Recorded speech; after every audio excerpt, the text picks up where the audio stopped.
trouvez-vous pas que dans l'entreprise, les rapports professionnels manquent un peu de sincérité et qu'il serait bon en dehors du bureau de pouvoir se parler à cœur ouvert? Oui, c'est vrai. On ne trouve plus de contact réel dans le cadre de l'entreprise. Finalement, les gens s'enferment dans une espèce de carapace professionnelle et il n'y a plus de communication réelle, plus d'échange. Patricia, j'aime beaucoup votre lucidité. Ah ben, je pense exactement comme vous. Il faut pratiquer le dialogue social dans l'entreprise et mettre fin une bonne fois pour toutes à la langue de bois. Les gens ne sont pas encore habitués. Mais en tant que responsable, excusez-moi, on peut vite se méprendre sur votre démarche. Et puis très vite penser, je ne sais pas, que vous faites preuve de démagogie. Vous savez, Patricia, je suis un homme ordinaire.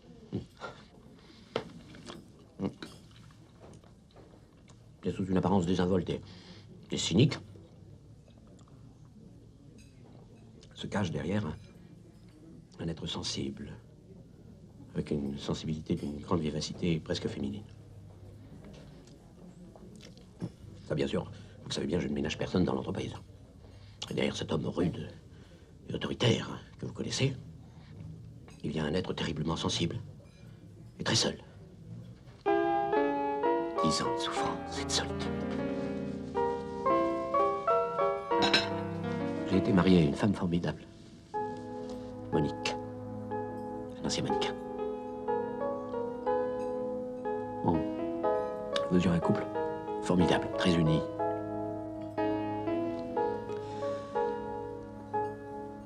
Monique m'a fait 3 merveilleux enfants. Admirables, de beauté. Notre amour était sans nuage, un seul long de bonheur. On voyageait tout le temps. Puis un jour, tout a basculé. Monique conduisait sa BM. Les enfants jouaient sur la banquette arrière. Un camion a traversé la route. Le ravin. La voiture a pris feu. Terminé. Oh, c'est terrible.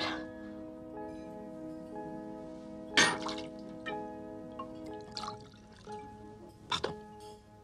La voiture qui prend feu avec les gosses à l'intérieur. C'est excellent, ça. Ça touche toujours.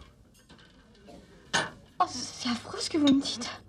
C'est affreux ce que vous me dites. Alors depuis, je me réfugie dans le travail. J'essaie d'oublier.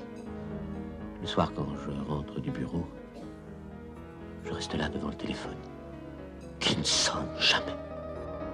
Là, elle doit craquer. Oh, vous êtes formidable, monsieur Jean. Arriver à surmonter et à cacher autant de souffrances. Je ne savais pas que vous étiez comme ça. Je vous admire beaucoup. Vous ne pensiez pas que j'étais un grand sentimental, vulnérable et fragile? Je ne vous connaissais pas. Je ne vous connaissais pas. Elle crève d'amour, c'est clair. Si j'arrête pas, elle va devenir mon esclave. Vous avez les desserts? Ah oui, j'adore. C'est les meilleurs de Paris. Les desserts et la bite. J'ai la plus grosse de Paris. Il y en a tellement, le choix n'est pas facile. Bon, alors ce soir, je la joue classique. D'entrée, je descends à la cave, histoire de bien la chauffer pendant une demi-heure. Ensuite, je remonte au premier pour une petite branlette espagnole. Et je finis la soirée dans l'entrée des artistes. Papa rentre à la maison. Ou alors, je finis par la branlette espagnole. Et je lui envoie tout dans la gueule. Enfin, on verra. Je vais prendre un sorbet cassis. Oui, moi, une pêche melba. Garçon, sorbet cassis et une pêche melba. À mon retour des States, je me suis aperçu qu'il y avait eu pas mal de bouleversements dans les bureaux. Il paraît que le déménagement a mis plus d'1 mois à se réaliser. Et j'ai appris aussi que vous n'étiez plus dans le département de M. Boutillon. Il y a longtemps. Il paraît que je l'ai sauté, cet enfoiré de Boutillon. Oh, j'espère qu'il sait pas pour Boutillon. Non, ça fait à peine 1 mois. Depuis qu'on a déménagé au 2e. Oui, j'avais demandé à mademoiselle Cirazo de me changer de service. Je voulais travailler à la compensation pour changer un peu. Faut dire, ça faisait quand même 3 ans que j'étais au service titre et j'en avais fait le tour. Ah oui, oui, oui. Le service titre, en effet. Ben, en plus, c'est pas très marrant. Vous savez, j'aime énormément Boutillon. Paraît qu'il se l'est tiré juste à la fin du repas. Dans sa GS. C'est un homme qui s'est fait tout seul, un véritable autodidacte, travailleur et ambitieux, et qui a réussi à force de courage et de persévérance. Non, j'ai une profonde admiration pour son parcours professionnel. Au fond, c'est un tendre. Il est peut-être Verseau. Je dois aimer la bite. Je suis sûr qu'elle est Scorpion. Je suis persuadée qu'il va plaire un moment. En plus, une fausse blonde. J'adore. Comme ça t'embrasse une blonde, et tu cherches une brune. Patricia, je suis... Pardon. Patricia, je suis terriblement sensible, vous le savez maintenant. Il m'est difficile de vous exprimer tout ce que j'éprouve.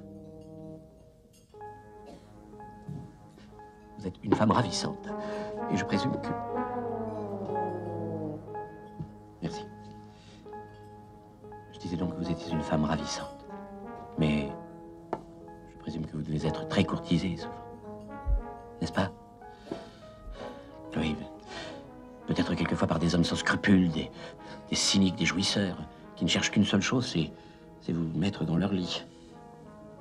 Bien sûr, moi aussi je suis un homme comme les autres, avec ses désirs et ses pulsions. Tu vas voir comme elles sont belles, mes pulsions. Ce soir, bien grosses, bien lourdes et toutes poilues. C'est à votre cœur que j'en veux. Elles tiennent dans la main, mais elles ne fondent pas dans la bouche. Vous me plaisez, Patricia. C'est vrai, je suis pas séducteur ni un professionnel de la drague, mais... Ma grosse bite de 32 cm, elle te fait rêver. Pour moi, l'amour, c'est quelque chose de différent, c'est quelque chose de grave. Touche comme c'est dur, l'acier. Il n'y a pas que le sexe dans la vie. Viens chez moi, je saurai t'embrocher par tous les trous de boue. Par devant, par derrière. Je vais t'envoyer la purée de cracher mon venin, t'offrir ce braquemar arrogant. Et ces couilles insolentes qui vont te révéler l'extase et le sublime dans un dernier râle de plaisir indicible. Et il y a aussi l'amitié, la tendresse, la complicité. Au fond, je suis encore un grand romantique, toujours en quête d'absolu et sans cesse blessé par la vie. Apporte aussi des gros seins pour y frotter ma queue. Ma grosse bite au blanc rougeoyant et luisant comme un phare dans ta bouche crispée dans un rictus haletant.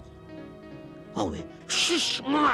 Je sais que tu vas l'aimer, ma bite de soudard dans tes lèvres gloutonnes. Hein, salope? Hein? T'aimes ça, hein, la pomper ma pine dans ta bouche de suceuse? Viens, je vais t'inonder, te casser en deux. Demande-t-on une fleur si elle a besoin d'eau? La bruyère peut-elle vivre si elle n'est pas enracinée? Et puis, de temps en temps, c'est la rencontre, l'étincelle. La personne avec qui on ose enfin se montrer nu. La personne avec qui on se dit... Je vais peut-être pouvoir construire une relation véridique. Patricia, vous êtes cette personne. Je vous ai choisi. Oui, vous m'inspirez des sentiments si tendres, si nobles. Et si généreux. Patricia, je bande. Je vous aime.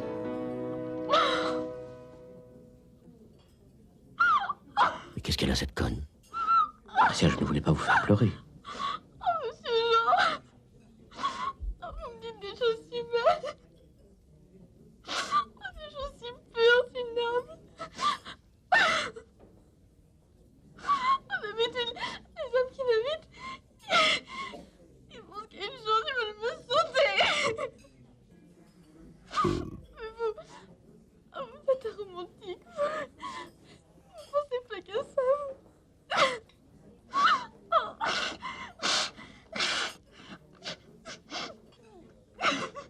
Garçon, 2 cafés, l'addition. Il a pas l'air mal, ce grand con-là. Tiens, je vais finir la nuit avec lui. Le vin, c'est pour moi.